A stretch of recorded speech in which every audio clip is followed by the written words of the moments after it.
Okay, let's unpack this. आज का topic ना थोड़ा कंट्रोवर्शियल होने वाला है, क्योंकि हम हमेशा देखते हैं कि जो कपल्स एकदम परफेक्ट लगते हैं, वही जो इंस्टाग्राम पे हमेशा परफेक्ट दिखते हैं। एग्जैक्टली जिनको देखकर दुनिया कहती है कि भाई रब ने बना दी जोड़ी, वो अक्सर कुछ ही सालों में एक दूसरे से पूरी तरह अलग क्यों हो जाते हैं। हाँ, ये बहुत ही कॉमन पैटर्न बन चुका है आजकल। राइट।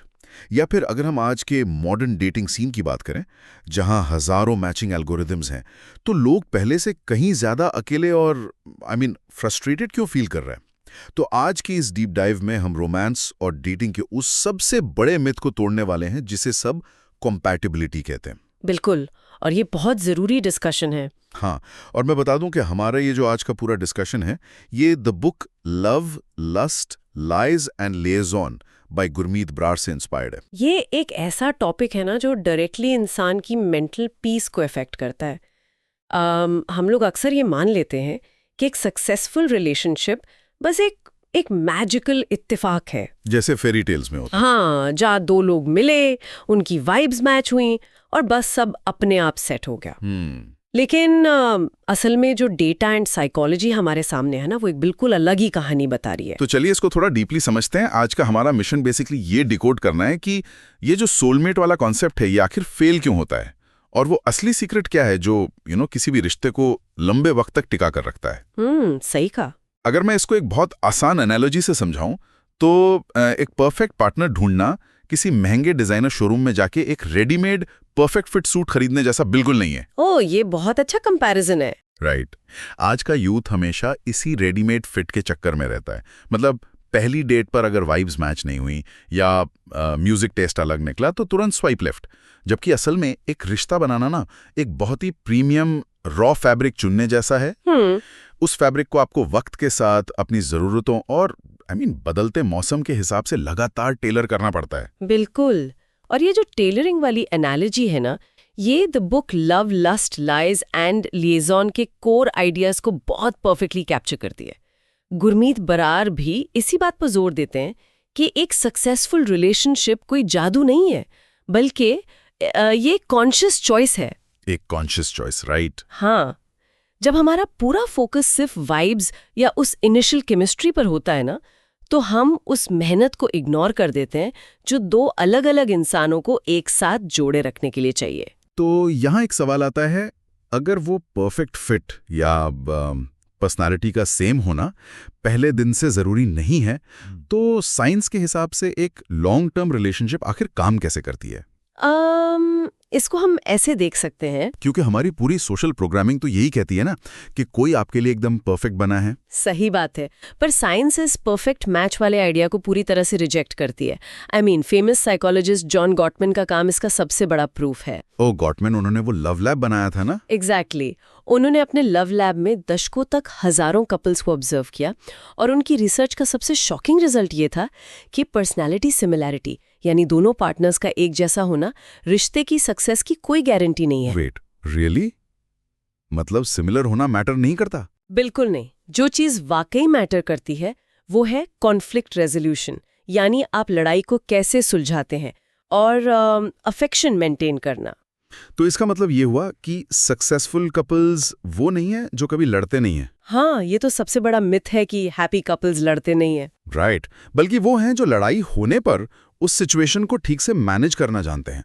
सिर्फ मैनेज करना नहीं, गॉटमैन का डेटा बताता है कि लगभग 69% रिलेशनशिप प्रॉब्लम्स कभी पूरी तरह से सॉल्व होती ही नहीं है। 69%?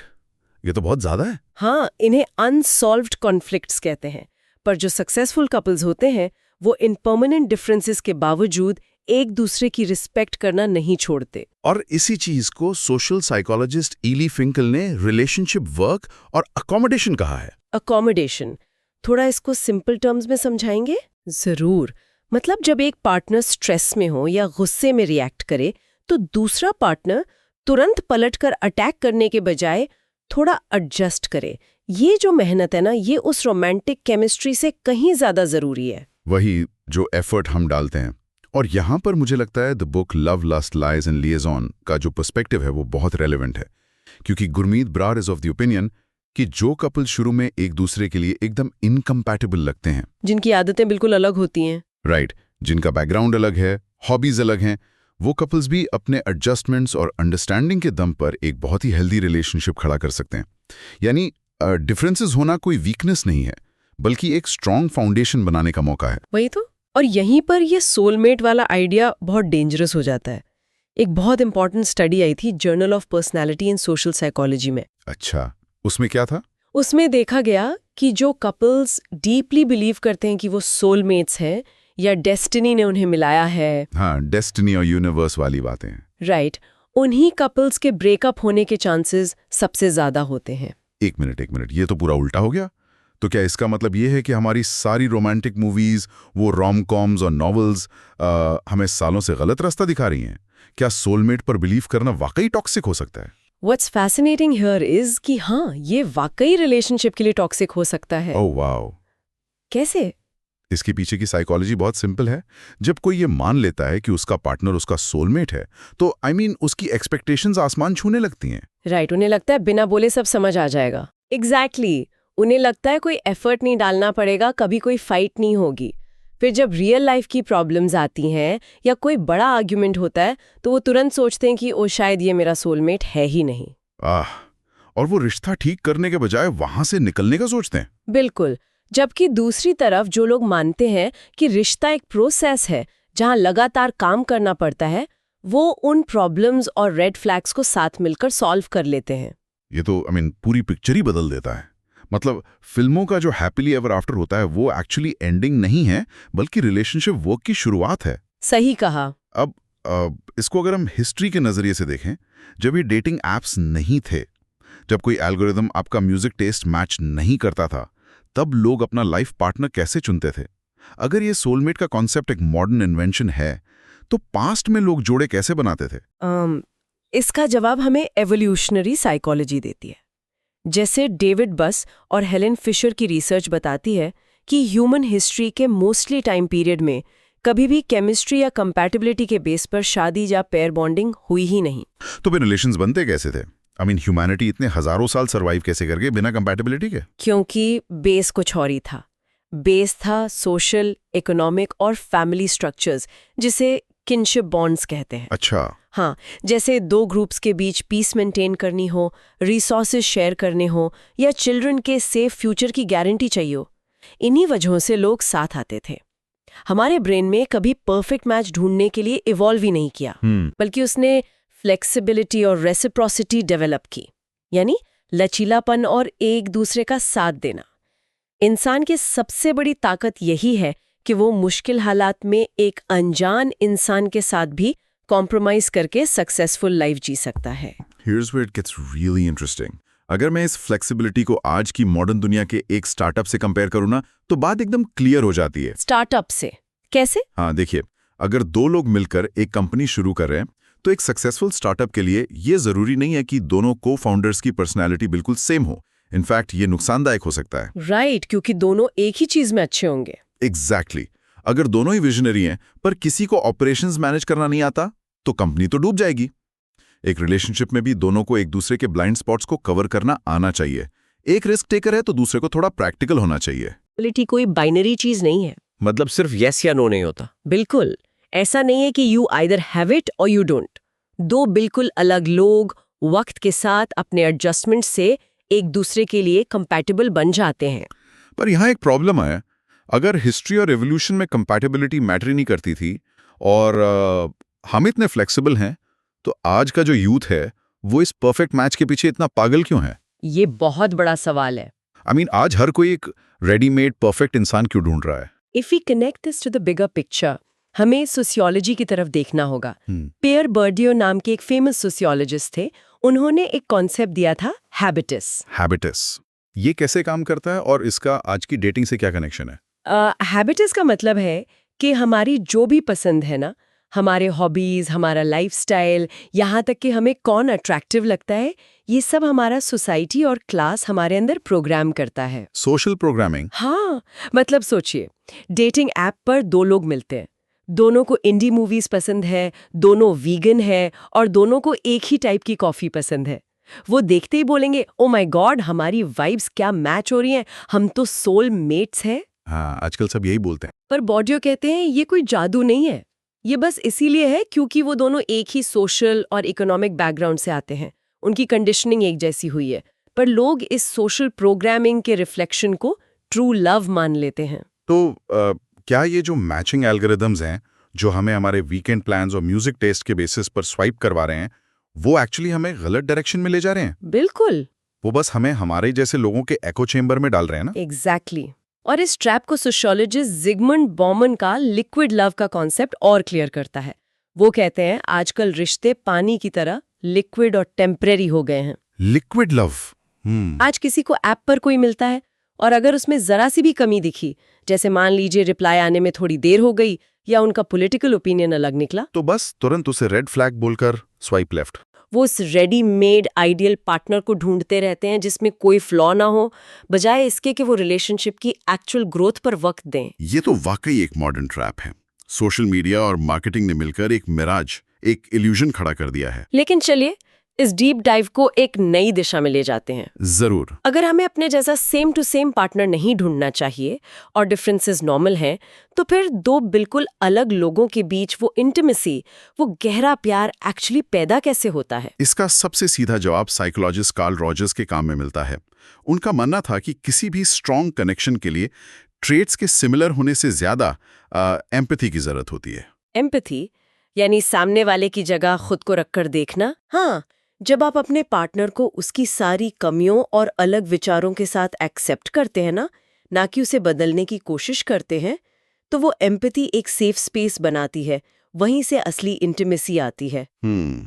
Empathy over compatibility. मुझे लगता है famous relationship therapist Esther parallel ने भी कुछ ऐसी बात कही थी ना? हाँ, उनका एक बहुत ही पावरफुल कोट है। उन्होंने कहा था, Compatibility is the language people use in order not to work on a relationship. Ouch, ये तो बिल्कुल सच्चाई है आज की।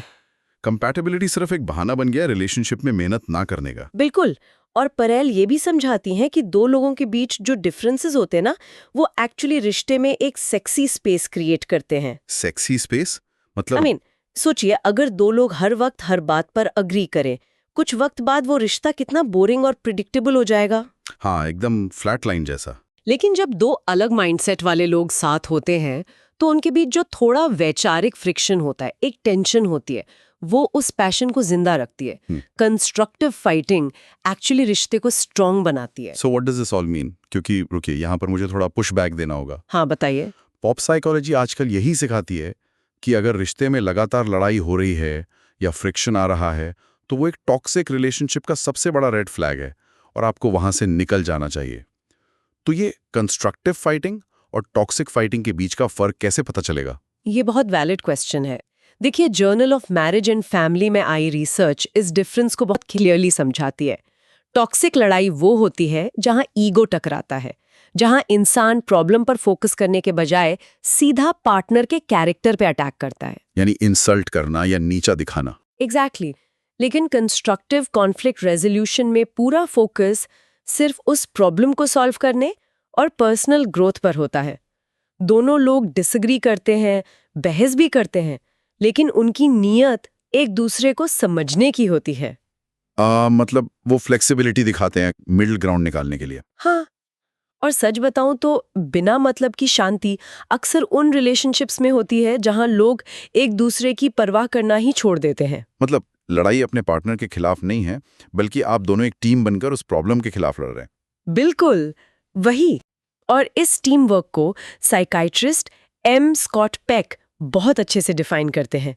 वो कहते हैं कि प्यार सिर्फ एक फीलिंग नहीं है जो ऑटोमेटिकली हो जाती है। Love is a decision. ये एक लगातार किया जाने वाला एक्शन है, एक चॉइस है। हाँ, जब सब कुछ मुश्किल हो तब भी वहां रुककर काम करने की चॉइस। और इसको अगर हम हार्विल हेंड्रिक्स की इमागो रिलेशनशिप थेरेपी से समझें तो बात और भी डीप हो जाती है। मैं इसके बारे में सुन चुका हूं, पर इमागो रिलेशनशिप थेरेपी एक्चुअली काम कैसे करती है? ये इस प्रिंसिपल पर बेस्ड है कि हम सबकॉन्शियसली ऐसे लोगों की तरफ अट्रैक्ट होते हैं जो हमारे चाइल्डहुड केयरगिवर्स, जैसे हमारे पेरेंट्स, की याद दिलाते हैं, खास तौर पर उनकी जिनसे हमें बचपन में कोई इमोशनल हर्ट मिला हो। वेट, हम जानकर अपने ट्रॉमा को रिपीट करते हैं? जानकर नहीं, सबकॉन्शियसली। और वो इसलिए ताकि हम उन पुराने घावों को इस नए रिश्ते में ठीक कर सकें। शुरू में ये बहुत डिफिकल्ट लगता है क्योंकि पार्टनर की हरकतें उस पुराने ट्रॉमा को ट्रिगर करती हैं। ओह, इसीलिए इनिशियल डेज के बाद इतने इश्यूज आने लगते हैं। हाँ, पर हेंड्रिक्स कहते हैं कि रिश्ते दरअसल हीलिंग के लिए होते हैं। अगर कपल्स ये समझ लें तो एक दूसरे की कमियां निकालने के बजाय वो एक दूसरे के वूंड्स हील करने में लग जाएंगे। यहाँ कंपैटिबिलिटी नहीं, एक साथ काम करने की विल पावर चाहिए। इन सारे फैक्ट्स को सुनने के बाद तो मैं ये कह सकता हूँ कि हम लगभग हमेशा से रिलेशनशिप्स को एक बिल्कुल गलत लेंस से देखते आए हैं। प्यार कोई डेस्टिनेशन नहीं है जहाँ आप बस पहुँच गए और हो गया। ये कंस्ट्रक्शन साइट जैसा है जहाँ दोनों को रोज ईंट रखनी पड़ती है। और the book love lust lies and liaison का और आज की हमारी डिस्कशन का सबसे बड़ा टेकअवे भी यही है। तो इस डीप डाइव का कंक्लूजन अगर मैं निकालूं तो परफेक्ट कंपैटिबिलिटी की तलाश एक्चुअली एक धोखा है। ये लोगों को डिस्ट्रैक्शन में डालती है। एक लॉन्ग लास्टिंग रिश्ता किसी एल्गोरिदम की मैच की हुई हॉबी से नहीं चलता। ये लगातार एफर्ट्स, फ्लेक्सिबिलिटी और उस कमिटमेंट से बनता है। हाँ, सोलमेट्स पैदा नहीं होते, वो सालों की मेहनत, अंडरस्टैंडिंग और फॉरगिवनेस से स्लोली बनाए जाते हैं। राइट। और जो भी लोग आज के मॉडर्न डेटिंग सीन में नाउमीद हो चुके हैं या सिर्फ एक परफेक्ट मैच ढूंढते ढूंढते थक चुके हैं, उनके लिए ये बातें वाकई एक बड़ी रिलीफ हैं। उन्हें परफेक्ट इंसान ढूंढना बंद करके अपने रिश्ते को बिल्ड करने पर फोकस करना चाहिए। बिल्कुल, अगर अप्रोच सही हो तो कोई भी रिश्ता सक्सीड हो सकता है। ये आइडिया जेन्युइनली बहुत लिबरेटिंग है। अब अपने इस डीप डाइव को खत्म करने से पहले मैं एक आखिरी थॉट छोड़ना चाहता हूँ जिस पूरी डिस्कशन को एक नेक्स्ट लेवल पर ले जाता है। जरूर।